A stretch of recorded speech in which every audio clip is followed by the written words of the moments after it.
Hello दोस्तों, स्वागत है आपका आज की वीडियो में। आज हम बात करेंगे 19 नवंबर के करंट अफेयर्स की। चलिए शुरू करते हैं। तो ये हैं इंदिरा गांधी जी। इनकी आज बर्थ एनिवर्सरी है, मतलब 19 नवंबर को इनकी बर्थ एनिवर्सरी होती है। बढ़ते हैं आगे, इनके बारे में और जानते हैं। तो नेशनल इंटीग्रेशन डे भी है आज। National integration day is observe on November 19 every year to mark the birth anniversary of the first women prime minister of India, Indira Gandhi. Indira Gandhi ji की जयंती को मनाने के लिए हम 19 तारीख को, मतलब 19 नवंबर को नेशनल इंटीग्रेशन डे मनाते हैं, राष्ट्रीय एकता दिवस। और ये भारत की पहली महिला प्रधानमंत्री थी, और ये पहली भारतीय महिला थी जिन्हें भारत रत्न मिला था 1971 में। और इनका महत्व है एकता, शांति, प्यार, भाईचारा को आपस में बनाए रखने के लिए लोगों को मोटिवेट करना, इस दिन का महत्व है। और इस दिन को हम कौमी एकता दिवस भी कहते हैं। बढ़ते हैं अगले क्वेश्चन की ओर। हमारा अगला क्वेश्चन है, who has become the youngest player to be ranked number 1 in the ATP ranking. जो ATP की रैंकिंग होती है उसमें नंबर 1 प्लेयर कौन बन गया है? ये हैं कार्लोस एल्काराज, और ये यंगेस्ट टेनिस प्लेयर हैं, और ये स्पेन के टेनिस प्लेयर हैं। बढ़ते हैं अगले क्वेश्चन की ओर। हमारा अगला क्वेश्चन है, Which country has emerged as the second largest producer of crude steel? तो सेकंड लार्जेस्ट प्रोड्यूसर कौन बन गया है स्टील का? तो ये है इंडिया। और पहले नंबर पर कौन है? चाइना। और तीसरे नंबर पर है जापान। तो इंडिया ने जापान को पीछे छोड़ दिया है, और ये दूसरे पायदान पर आ गया है क्रूड स्टील का प्रोडक्शन में। और ये पूरा ग्राफ दिया हुआ है नीचे, टेबल आप पढ़ सकते हैं। 2018 और 2019 का ये है डाटा। तो चाइना पहले नंबर पर, इंडिया दूसरे नंबर पर, तीसरे पर जापान। 2019 में भी चाइना, इंडिया, जापान। और 2021 का ये है, आप 2021 का भी देख सकते हैं। 2021 में चाइना पहले नंबर पर, इंडिया दूसरे नंबर पर, जापान तीसरे नंबर पर। बढ़ते हैं अगले क्वेश्चन की ओर। हमारा अगला क्वेश्चन है, who has been appointed as the 22nd governor of West Bengal. West Bengal का 22वें नंबर के गवर्नर कौन बने हैं? तो ये बने हैं CB आनंदा बोस। ये 22वें नंबर के गवर्नर होंगे।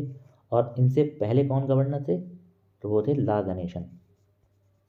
ला गणेशन वेस्ट बंगाल के 21वें नंबर के गवर्नर थे। और बात करें BD मिश्रा की, तो ये मेघालय के गवर्नर हैं, मेघालय। और गंगा प्रसाद सिक्किम के गवर्नर हैं। और जगदीश मुखी ये आसाम के गवर्नर हैं। बढ़ते हैं अगले क्वेश्चन की ओर। और हाँ, वेस्ट बंगाल की एक स्कीम थी लक्ष्मी भंडार स्कीम। लक्ष्मी भंडार स्कीम, इसके लिए, इस स्कीम के लिए वेस्ट बंगाल को स्कॉच अवार्ड मिला था, स्कॉच अवार्ड। बढ़ते हैं अगले क्वेश्चन की ओर। हमारा अगला क्वेश्चन है, who has been appointed as chairman of NPS trust. NPS trust का चेयरमैन किसे बनाया गया है? तो ये हैं सूरज भान। और NPS का पूरा नाम है नेशनल पेंशन सिस्टम ट्रस्ट, और ये PFRDA के अंतर्गत आता है। और PFRDA का पूरा नाम है pension fund regulatory and development authority. इसका हेडक्वार्टर है न्यू दिल्ली में। तो इसके चेयरमैन कौन है? चेयरमैन है PFRDA के सुप्रातिम बंदोपाध्याय ये PFRDA के चेयरमैन हैं। और इसकी स्थापना कब हुई थी? तो 23 अगस्त 2003 में PFRDA बना था, और इसका हेडक्वार्टर न्यू दिल्ली में। बढ़ते हैं अगले क्वेश्चन की ओर। हमारा अगला क्वेश्चन है, और अगले क्वेश्चन की ओर बढ़ने से पहले, ये विनायक गोडसे कौन है? तो ये हैं DSCI के chairman, data security council of India के चेयरमैन। और अरविंद बिरमानी कौन है? तो ये फुल टाइम मेंबर हैं नीति आयोग के, full time member of NITI Aayog. और विवेक जोशी ये डायरेक्टर हैं, जो RBI का सेंट्रल बोर्ड है उसके डायरेक्टर हैं विवेक जोशी। बढ़ते हैं अगले क्वेश्चन की ओर। हमारा अगला क्वेश्चन है, government x tends the term of enforcement director by 1 year, who is the director of ED।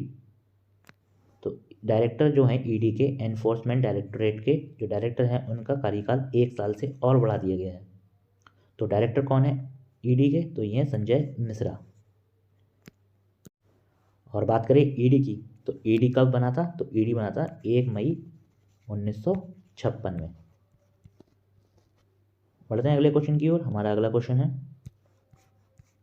Who has been appointed as a director of Meta's public policy? जो मेटा की पब्लिक पॉलिसी होती है उसका director किसे बनाया गया है? तो ये हैं शिवनाथ ठकुराल। और इससे पहले कौन थे डायरेक्टर? तो ये थे राजीव अग्रवाल। इन्होंने रिज़ाइन दे दिया है, तो अब इनकी जगह शिव ठकुराल बने हैं नए डायरेक्टर। और ये अभिजीत बोस कौन है? तो ये व्हाट्सएप इंडिया जो होता है, व्हाट्सएप इंडिया के हेड हैं अभिजीत बोस, इन्होंने भी रिज़ाइन दे दिया है। अब अजीत मोहन की बात करें तो अजीत मोहन जो वाइस प्रेसिडेंट थे मेटा इंडिया के, और इन्होंने भी रिज़ाइन दे दिया है। इनकी जगह संध्या देवनाथन नई वाइस प्रेसिडेंट बनी है मेटा की। बढ़ते हैं अगले क्वेश्चन की ओर। हमारा अगला क्वेश्चन है, who has been honoured with guard of honour in Paris in November 2022? तो गार्ड ऑफ ऑनर से किसे सम्मानित किया गया है? तो ये किया गया मनोज पांडे को। ये कौन है? ये हैं chief of army staff, chief of army staff. और बात करें हरि कुमार की, ये एडमिरल आर हरि कुमार, तो ये हैं चीफ ऑफ नेवल स्टाफ।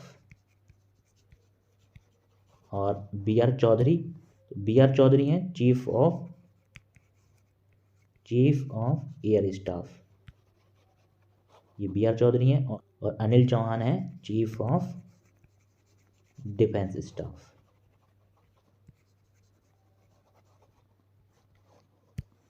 बढ़ते हैं अगले क्वेश्चन की ओर। हमारा अगला क्वेश्चन है, which country has won excellence in family planning leadership award 2022? Excellence in family planning leadership award किसने जीता है? ये जीता है इंडिया ने।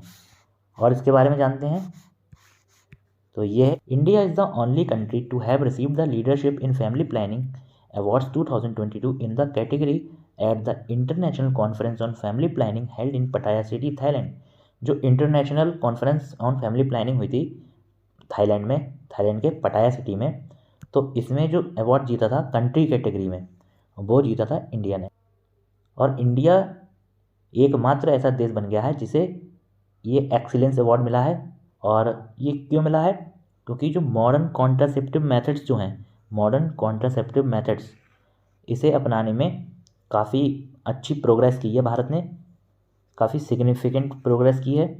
और जो कपल्स होते हैं उनको फैमिली प्लानिंग को लेकर चॉइसेस बनाने में काफ़ी मदद मिली है, इसलिए इसे भारत को ये एक्सीलेंस अवार्ड मिला है फैमिली प्लानिंग का। बढ़ते हैं अगले क्वेश्चन की ओर। हमारा अगला क्वेश्चन है, who will be the new chairman of India's top oil and gas producer oil and natural gas corporation ONGC? तो न्यू चेयरमैन कौन होंगे? जो oil and natural gas corporation है ONGC, इसके नए चेयरमैन हैं, ये बने अरुण कुमार सिंह। और बात करें ONGC की, तो ONGC बनी थी 14 अगस्त 1956 में। और ये एक महारत्न कंपनी है और इसका हेडक्वार्टर है नई दिल्ली में। और ये ONGC है, ये लार्जेस्ट क्रूड ऑयल और नेचुरल गैस कंपनी है भारत की। बढ़ते हैं अगले क्वेश्चन की ओर। हमारा अगला क्वेश्चन है, India and which country held their 5th bilateral cyber policy dialogue on 17 November in New Delhi? तो इंडिया ने किस कंट्री के साथ मिलकर ये अपना 5th bilateral cyber policy dialogue किया था? तो ये है ऑस्ट्रेलिया के साथ मिलकर। और ये साइबर पॉलिसी डायलॉग इसलिए हुआ था, जो साइबर थ्रेट्स होते हैं उनका असेसमेंट करना, मतलब उनका आकलन करना, और नेक्स्ट जनरेशन जो टेलीकम्युनिकेशन है उसके बारे में बात की गई थी इसमें।